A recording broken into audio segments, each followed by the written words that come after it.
She negotiated billion-dollar deals in 5 languages, yet stood completely helpless while watching her mute daughter drift further away in silence. Kalista Morgan had spent 8 long years trying to learn sign language. 8 years of frustration, guilt, and failed conversations.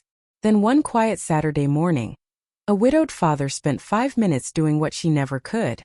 He made her daughter laugh. And what he revealed afterward shattered everything Kalista believed about love, protection, and what it truly meant to communicate. The autumn morning painted San Francisco in shades of gold and amber. Long shadows stretched across the glass towers of the financial district, while the city slowly woke beneath a blanket of soft fog. Kalista Morgan stood beside the floor-to-ceiling windows of her corner office, staring down at the streets below. At 40 years old, she controlled one of the most successful real estate empires on the West Coast. Her name carried power in boardrooms across the country. Some spoke it with admiration, others with fear. Her reflection in the glass revealed a woman of striking beauty. Platinum blonde hair pulled into a flawless bun, sharp cheekbones, ice blue eyes. But beneath that polished exterior lived a kind of exhaustion no success could hide. 8 years. 8 years since the phone call that destroyed her life. Even now, the memory remained painfully sharp. The police officer's voice, the cold hospital hallway, the unbearable silence of returning home alone. Astrid had only been 2 years old when her father died. Too young to understand death, but old enough to feel abandonment. And that absence had shaped both of them ever since. Astrid Morgan was 12 now, quiet, gentle, beautiful in the same heartbreaking way her father had been. She had his warm sapphire-colored eyes that only truly sparkled when she smiled, which wasn't often anymore. Born with a rare neurological condition, Astrid had lost her voice before she ever truly learned how to use it. Doctors once promised treatments, therapies, possibilities, but over time hope faded into acceptance. Astrid would never speak. Kalista had attacked sign language the same way she handled business negotiations, aggressively, relentlessly, obsessively. But ASL wasn't something she could dominate. It required softness, rhythm, emotion, and despite years of trying, her hands still felt stiff and unnatural. Their conversations usually ended in confusion, frustrated gestures, and painful misunderstandings. Mother and daughter lived in the same house while somehow growing further apart every year. The intercom buzzed, pulling Kalista from her thoughts. "Your 9 o'clock is here," Gwen Harper said through the speaker. Gwen had worked beside Kalista for 5 years. Officially, she was an executive assistant. Unofficially, she was the closest thing Kalista had to a friend. Also, Gwen continued carefully, Yamamoto-san called again from Tokyo. He's worried about the leadership transition rumors. And you promised Astrid breakfast this morning. Kalista closed her eyes.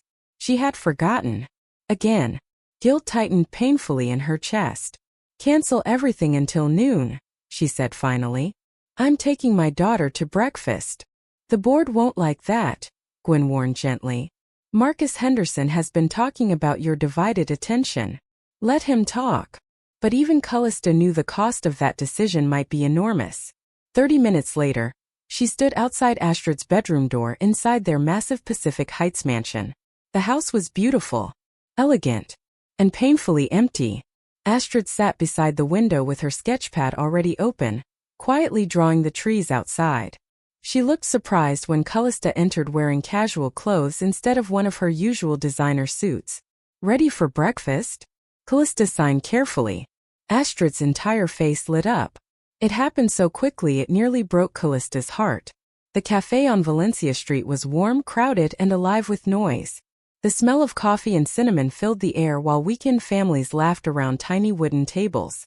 Everything about it felt alive in a way their home never did. Astrid immediately settled near the window and began sketching the orange leaves dancing outside. While waiting in line for coffee, Kalista kept glancing back toward her daughter. She looked so small sitting alone.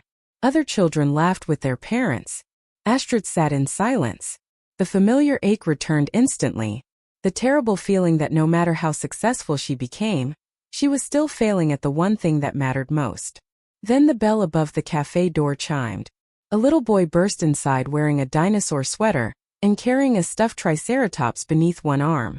Behind him walked his father. Tall, lean, kind-eyed. The kind of man who looked warm even before he smiled. Before anyone could stop him, the boy wandered directly toward Astrid's table, fascinated by her drawing. Kalista instantly tensed. But then something unexpected happened. The man approached calmly and began signing. Not awkwardly, not slowly, fluently, beautifully. His hands moved with effortless grace as he asked Astrid if his son could see her artwork. And suddenly, Astrid transformed. Her entire body came alive. Her hands moved rapidly with excitement. Her expressions brightened. Her eyes sparkled in a way Kalista hadn't seen in years. For the first time, she wasn't struggling to communicate.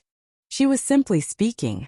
"She's incredibly expressive," the man said warmly after introducing himself as Elias Bennett. "Look at her facial grammar. Her spatial awareness. She's not just signing words. She's telling stories." Kalista watched her daughter laughing beside Oliver and felt something painfully close to grief. Because this stranger had connected with Astrid in 5 minutes more deeply than she had in 8 years. "I'm still learning," Kalista admitted quietly. "Sometimes I think I'm failing her." Elias looked at her with surprising gentleness. Every parent feels that way. Something about the way he said it made her believe him. Before she could respond, her phone buzzed repeatedly.